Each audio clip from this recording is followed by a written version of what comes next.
Pemirsa, selamat berjumpa kembali dalam acara CEO Talks, sebuah acara yang menampilkan para CEO terbaik di Indonesia. Mereka adalah para pahlawan bangsa yang telah membuka lapangan pekerjaan, mendorong pertumbuhan ekonomi, dan menciptakan pemerataan. Kali ini kita akan berbincang-bincang dengan Managing Director Sinarmas, Bapak Gandhi Sulistianto.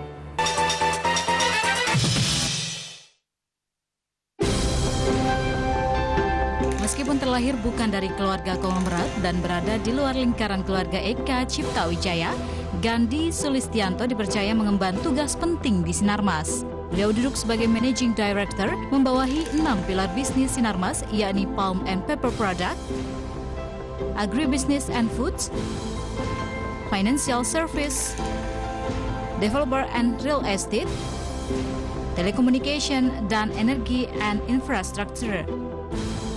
Pria kelahiran Pekalongan 13 Februari 1960 ini setelah lulus kuliah memutuskan untuk hijrah ke Jakarta dan mengawali karirnya sebagai pengantar spare part kendaraan di salah satu perusahaan otomotif ternama. Lambat laun karirnya mulai naik hingga menduduki posisi manajer marketing. Pertemuannya dengan Indra Wijaya saat bermain golf membuka peluang untuk perkembangan karirnya. Beliau lantas memperoleh tawaran untuk bekerja dan mulai bergabung dengan Sinarmas pada tahun 1992. Ia kemudian menjadi CEO asuransi Jiwa Eka Life dan sempat pula menduduki posisi sebagai komisaris BII. Saat terjadi krisis di tahun 1998, Sulis ditarik ke grup usaha dan bertanggung jawab melakukan restrukturisasi unit bisnis Sinarmas. Usahanya membuahkan hasil, dan hingga kini, di bawah kepemimpinannya, Sinarmas berhasil meraih berbagai prestasi melalui 6 pilar bisnisnya. Terima kasih Pak Sulis sudah terima Berita Satu TV dalam acara CEO Talks. Kantornya asik sekali. Terima kasih, sama-sama Pak Primus. Selamat datang pada tim kru semua dari Berita Satu. Ya. Pak Sulis, ini Sinarmas Group ini sebuah nama besar, ada 6 lini bisnis ya, pulp and paper, kemudian agribisnis, kemudian energi, infrastruktur, keuangan, dan telekomunikasi. Dan kita lihat bahwa pada tahun 1998, itu 15 tahun lalu, ini perusahaan diterpa oleh krisis luar biasa. Ini bagaimana kok bisa bangkit? Waktu itu kalau tidak salah, yang namanya pulp and paper itu sangat itu krisis ya, luar biasa. Bagaimana bisa turning around dalam financial dan di bidang manajemen? Oke, saya akan sedikit koreksi Pak Primus. Kita tidak pernah menyebut perusahaan ini menjadi sebuah grup atau disebutnya Sinarmas Group, itu kami koreksi. Yang benar adalah ini unit usaha Sinarmas. Nanti saya jelaskan kenapa kita tidak setuju disebut grup ya. Alasan utamanya. Tapi saya akan menjawab dulu pertanyaan Pak Primus mengenai masalah krisis 98. Ya. Pada saat krisis, tahun 98, krisis di Indonesia, sebenarnya Sinarmas pada saat itu belum tertimpa krisis tersebut. Pada saat tahun 98 itu. Kenapa saya katakan belum krisis di Sinarmas sendiri? Karena pada waktu itu produk kita itu sebagian besar itu adalah ekspor, sehingga krisis di dalam negeri selama komoditas yang kita jual ke luar negeri itu masih bisa diterima oleh konsumen-konsumen kita di luar negeri, kita masih survive saja. Ekspor jalan waktu itu. Ekspor masih tetap berjalan dengan baik, para kreditor masih ngejar kepada kita untuk memberikan kredit, dan semuanya masih berjalan secara operasional. Tidak ada default? Tidak ada sama sekali.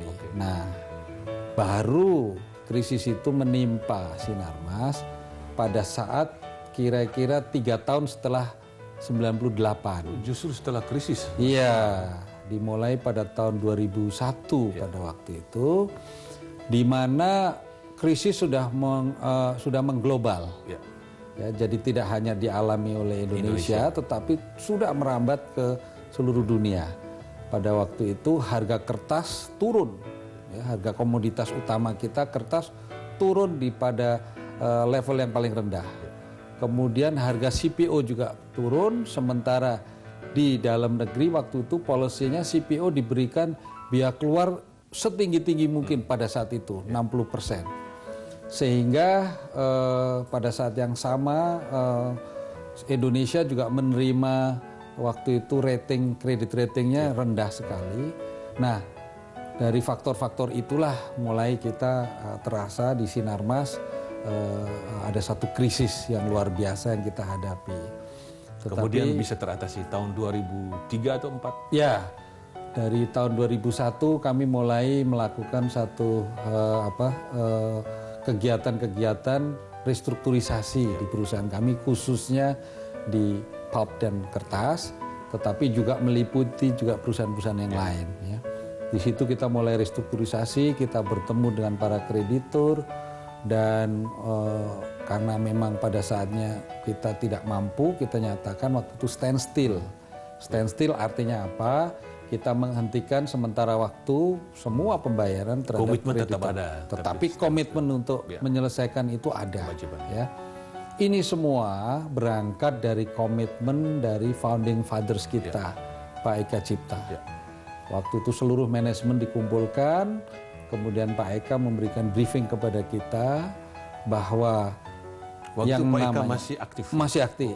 Ya, artinya aktif tidak secara penuh, tetapi beliau masih ke kantor, beliau masih memberikan briefing juga pada kita, dan beliau katakan krisis ini harus kita hadapi. Ya. Krisis ini pernah saya hadapi pada saat awal-awal sampai berjalannya waktu selama 70 tahun lebih mengelola bisnis itu. Pak Eka sudah berkali-kali juga jatuh tetapi bisa bangun kembali. Selain minta penundaan pada kreditor, apa langkah lain sehingga bisa rebound? Dan sekarang kelihatan semua lini bisnis oke semua sekarang. Hadapi semuanya dengan kenyataan yang ada, sampaikan sejujurnya kepada kreditur, dan jangan sekali-sekali ngemplang. Ngemplang itu tidak bayar hutang. Ya. Dan jadi itu pada saat dilaksanakan. Itu kita laksanakan. Ya. Dibentuklah satu komite-komite untuk menanggulangi ini semua. Kita hadapi semua kreditur, kita jelaskan persoalannya, dan semuanya mengerti kondisinya memang tidak dibuat-buat dan semua asetnya masih utuh, ada di bumi Indonesia, bisa dilihat semuanya, sampai pada saatnya kita minta penundaan saja pembayaran pinjaman itu. Ya, jumlahnya waktu itu cukup fantastik di dunia. Karena jumlahnya itu 13,5 miliar US dollar.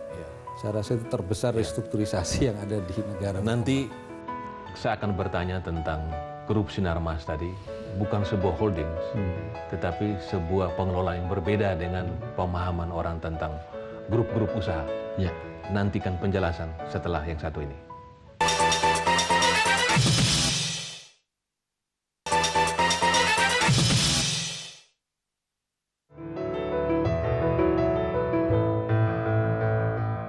Pemirsa, Anda masih bersama saya Primus Dorimulu dalam acara CEO Talks. Pak Sulis, pertanyaan yang belum dijawab adalah bagaimana Sinarmas, apakah ini memang terkonsolidasi semua dari 6 lini bisnis tadi dengan anak putra-putra Pak Eka Cipta? Ya, baik. Di dalam Sinarmas itu ada 6 unit usaha utama.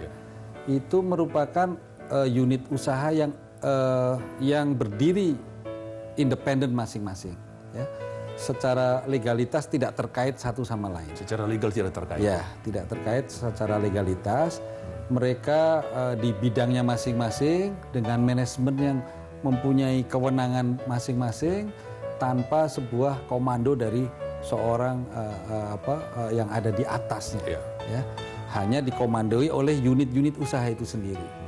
Dan kenapa kita sering disebut grup dan lain sebagainya yang selalu saya koreksi, karena mereka pikir Sinarmas itu ada holdingnya. Nah, sebenarnya Sinarmas sendiri adalah sebuah brand, sebuah nama branding dari korporasi yang berkumpul bersama-sama yang memiliki value dan kultur yang sama. Kultur dari Pak Eka Cipta yang dilandasi oleh filosofi hidup Bapak Eka Cipta. Yang paling penting apa itu landasan yang paling penting? Nah, yang paling penting itu ada 6 value yang dikumandangkan oleh Pak Eka.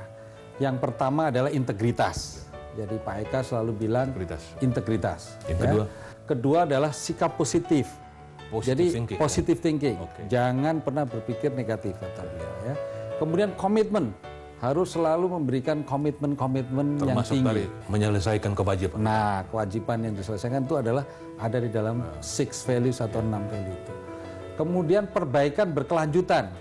Jadi continuous improvement. Continuous improvement. Ya, tidak boleh hanya puas dengan satu Capaian stop. capaian tertentu ya. Oke. Kemudian inovatif. Nah, ini ada kaitannya inovatif dengan berkelanjutan tadi ya. Kemudian loyal. Loyalty ya. Jadi 6 tadi, integritas, sikap positif, komitmen, perbaikan berkelanjutan, inovatif, dan loyal itu menjadi landasan yang diterapkan sebagai nilai-nilai kultur yang ada di Sinarmas. Company values ada di 6 lini bisnis tadi. Ada di 6 lini bisnis yang harus dilaksanakan. Dan kebetulan lini bisnis masing-masing dikelola oleh putra-putra Pak Eka ya. Nah, masing-masing lini bisnis sekarang dikelola oleh generasi kedua Sudah generasi kedua. dan generasi ketiga. Sudah masuk generasi ketiga justru. Ya. Nah, ini mereka menerapkan apa yang dinamakan MBOS atau Management by Olympic System. Olympic system. Jadi Itu apa itu satu ringkasannya? dengan yang lain diadu seperti pertandingan di Olimpiade Luar biasa ya. ya untuk bisa menghasilkan sesuatu yang Ya. nilainya tinggi gitu. Kalau saya tidak salah di lini bisnis Pulp and Paper itu Pak Teguh ya. Ya.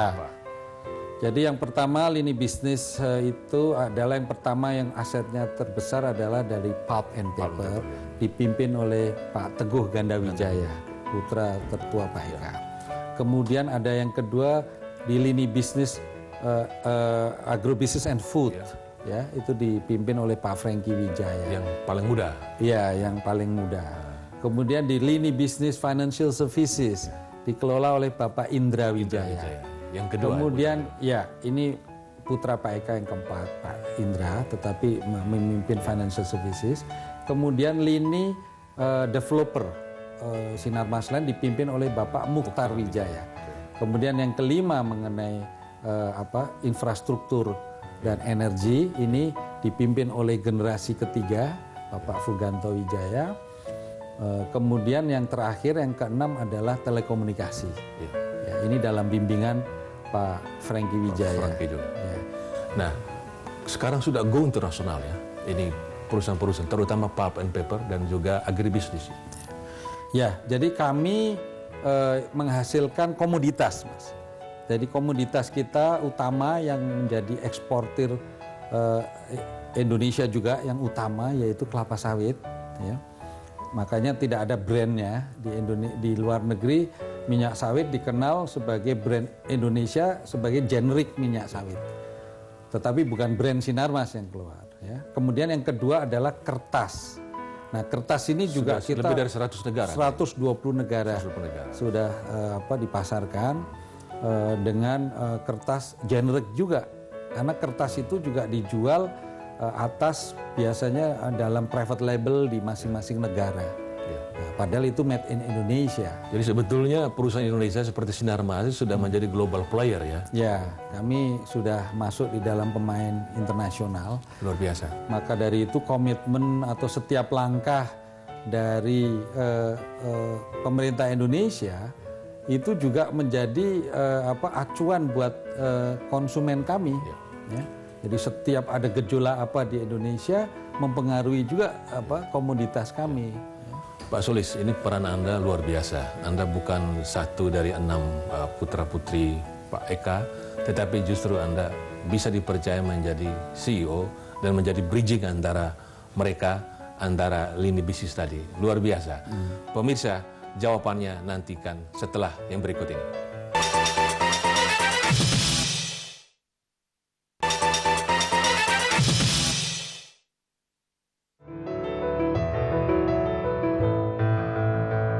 Pak Sulis, di samping kekuatan, bagaimana kelemahan barangkali yang perlu diperbaiki supaya bisa go global dan bisa lebih disegani?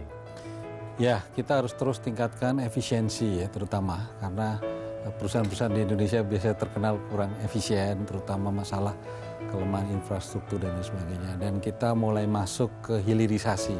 Jadi kita tidak hanya terpaku pada komoditas saja yang diekspor, tetapi kita sudah mulai masuk ke barang jadi. Ya. Produk turunan CPO kita mulai bikin di Indonesia. Pulp and paper sudah masuk juga hilirisasi. Paper tentu saja kita sudah lebih dahulu masuk di Indonesia dan diekspor dalam bentuk kertas jadi. Ya. Dan itu tantangannya persaingan internasional tentu saja. Jadi sebelum pemerintah mengumumkan mewajibkan hilirisasi, sebetulnya Sinarmas sudah masuk ke sana, sudah masuk ke hilir ya? Ya, untuk pulp and paper sudah lama kita masuk, tapi untuk yang CPO kami baru-baru ini langsung membuat beberapa pabrik produk turunan CPO untuk bisa masuk lagi ke pasar internasional. Kalau bisa disebutkan contoh-contoh produk turunan dari CPO yang akan dibangun? Oleochemical itu bahan untuk kosmetik, ya, bahan untuk, jadi bukan sekedar untuk food sekarang ini, yang hilirisasi yang selama ini kelapa sawit untuk minyak goreng, food. Tetapi kali ini juga dalam bentuk itu banyak variasi juga untuk kosmetik ya. Dan nanti juga untuk biodiesel. Kami juga ingin itu produksi juga di Indonesia, bukan hanya sekedar sebagai makanan saja. Ya, sekarang ini yang kosmetik belum ya? Kosmetik belum. Oke. Nah, Sinarmas ini kan ada pulp and paper, ada sawit yang menggunakan sumber daya alam. Nah, itu kait dengan lingkungan. Banyak orang kritik bahwa ini lingkungan banyak dikorbankan. Bagaimana Sinarmas memilih lingkungan agar sustainable? Ya, tentu saja kita harus komitmen. Kita selalu bertumpu pada 3P. Ya. Planet itu salah satu utama kami menjadi planet itu dalam arti lingkungan bumi. Ya.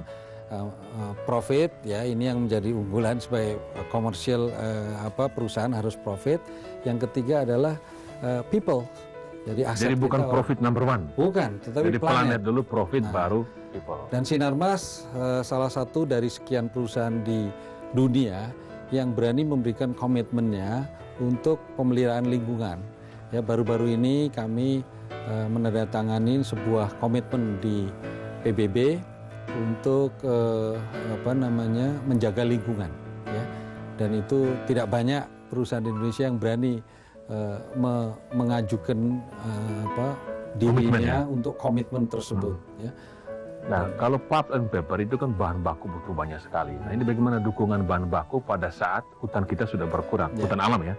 Nah, sekarang mengandalkan hutan tanaman industri. Bagaimana di Sinarmas?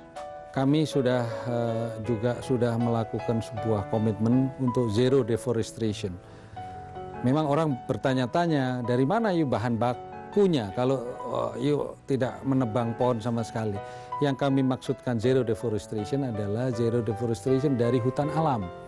Sementara bahan baku kami peroleh dari hutan tanaman industri yang memang sudah di manage sedemikian rupa agar setiap bahan baku kertas ini dihasilkan dari tanaman yang bisa di renewable, bisa terus ditanam kembali dengan penghijauan kembali tanpa mengurangi fungsi hutan itu sendiri.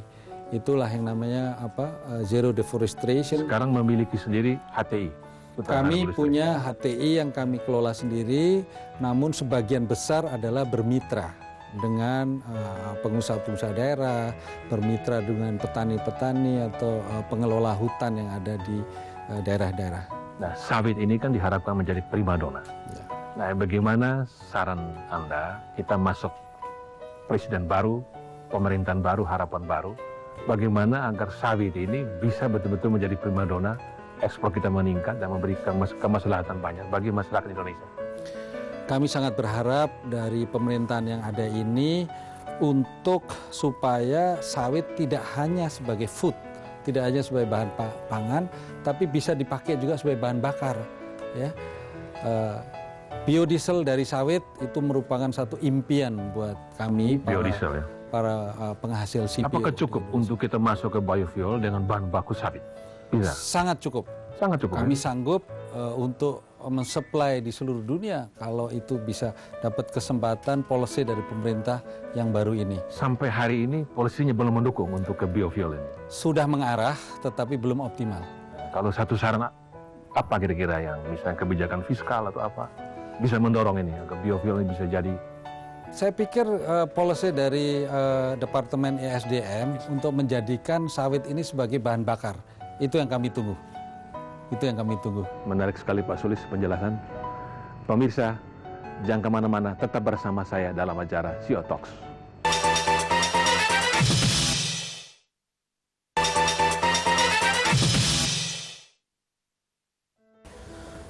Pak Sulis, tadi kita sudah bicara tentang bagaimana Sinarmas Group, terutama bisnis yang ada di natural resources untuk mengatasi masalah lingkungan.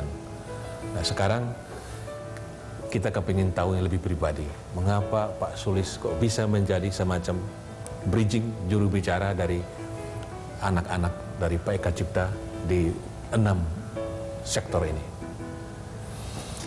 Oke, tapi mungkin ada baiknya kita sambil duduk mungkin Pak ya, Silakan. daripada kita berdiri gitu kan.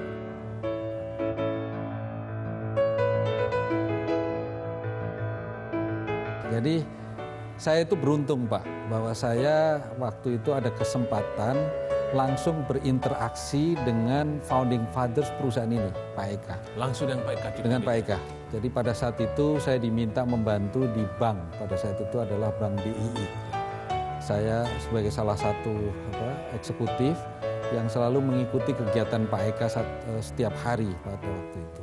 Nah di situ saya belajar banyak mengenai filosofi, mengenai cara kerja, mengenai etos kerja yang ditularkan oleh Pak Eka kepada seluruh staf yang ada. Dan beliau men-treat kita-kita ini seperti beliau juga men-treat kepada anak-anaknya juga. Jadi kami diperlakukan sama. Sehingga di situ saya belajar banyak, saya bisa memberikan ilmu ini juga kepada anak buah saya pada saat itu. Sampai pada akhirnya Pak Eka sudah mengurangi kegiatan di bisnisnya, beliau juga mempercayakan yayasannya atas nama beliau sendiri, Eka Cipta Foundation, agar saya yang menjadi chairman-nya di situ. Karena saya bisa tahu persis bagaimana kegiatan-kegiatan sosial Pak Eka. Jadi kalau tadi bagaimana filosofi dari perusahaan ini, kepingin tahu filosofi dari Pak Sulis sendiri, bagaimana kok bisa naik peringkat terus dari sekolah dari Diponegoro, pernah mampir di Astra cerita, kemudian bisa masuk Sinarmas dan langsung berkenal dengan owner, luar biasa Pak. Dan sekarang praktis dipercaya sekali. Ya. Tidak beda jauh dari filosofi 6 filosofi yang diajarkan Pak Eka itu tadi. Komitmen dan loyal. Dan selalu positive thinking. Itu yang selalu juga saya ajarkan kepada anak-anak saya sekarang. Jadi kepandaian itu bukan nomor 1 ya? Bukan, karena saya juga tidak pernah sekolah di luar negeri. Kebetulan saja terakhir saya setelah bekerja di sini, saya dapat kesempatan belajar di Harvard Business School. Tetapi itu sebelumnya saya tidak pernah jalankan itu, saya tidak pernah belajar secara formal di luar negeri. Semuanya produk dalam negeri. Tapi saya melihat langsung apa yang dicontohkan oleh Pak Eka dan juga oleh anak-anaknya dan saya terapkan dan saya mengalir saja. Ya, saya anggap ini apa yang saya laksanakan bagian dari proses kehidupan saya. Nah soal orang lain ataupun Pak Eka dan anak-anaknya menghargai saya untuk menempati posisi sampai hari ini, ya itu saya serahkan pada mereka lah, kenapa mereka percaya. Walaupun Pak Sulis mendapat kepercayaan begini, kemudian ke publik luar biasa, hubungan kepada government luar biasa, tapi hubungan sosial bagus juga, aktivitas bagus juga, dan Pak Sulis cepat terharu kata para karyawan di sini katanya.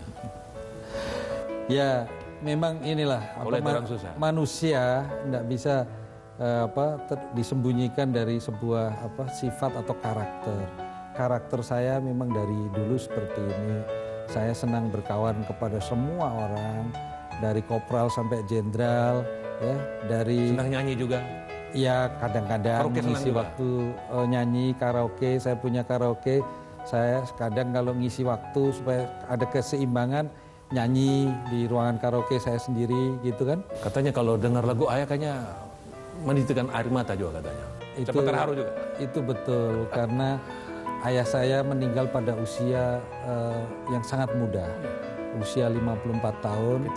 Ketika saya masih belum selesai kuliah waktu itu, dan saya setiap kali mendengar lagu itu, saya teringat ayah saya, sehingga ya memang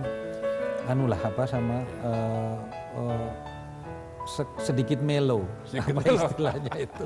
Perasaan terbawa emosi kadang kalau. Dan sekarang ini Sinarmas sudah mulai dipimpin oleh generasi ketiga ya. Dan Pak Sulis termasuk salah satu mentor mereka. Ini bagaimana pengalaman membimbing mereka, apa keunggulan mereka ini sehingga mereka bisa cepat bisa mulai memimpin perusahaan.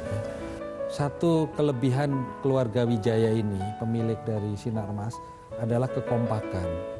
Mereka memandang antar saudara itu darah itu lebih kental dari air katanya. Jadi karena mereka saudara, darah lebih kental dari air. Dari mereka kekentalan, kekerabatan mereka itu patut dicontoh. Tapi disuruh kompetisi yang namanya manajemen by Olympic System. Nah, waktu mereka memberikan ilmunya kepada generasi ketiga, mereka selalu mengatakan kalian harus berkompetisi satu sama lain, tetapi tidak boleh iri, tidak boleh jealous. Tapi kalian boleh berkompetisi secara sehat. Jadi yang diterapkan adalah mereka berkompetisi tetapi tidak boleh iri. Dan mereka selalu dikumpulkan dalam event-event, selalu bersama. Ini luar biasa. Ya, pada hari-hari besar tertentu mereka berkumpul di rumah Pak Eka. Saya terharu sekali karena saya juga ikut hadir, biasanya saya juga diundang di antara keluarga besar mereka. Dan saya melihat ini yang mungkin sulit juga, yang harus dicontoh lah maksud saya dari sisi positif dari keluarga ini. Ya, luar biasa Pak Sulis. Terima kasih atas waktu, interview. Banyak hal yang bisa kita dapatkan dari interview, terutama company values ya, shareholder values. Dan yang terakhir tadi bagaimana manajemen by Olympic System. Ada kompetisi, tetapi ada togetherness, ada persatuan. Dan kompetisi tidak boleh jealousy. Pemirsa, Anda sudah menyaksikan bincang-bincang saya dengan Gandhi Sulistianto, Managing Director dari Sinarmas. Kita jumpa lagi dalam acara CEO Talks berikutnya.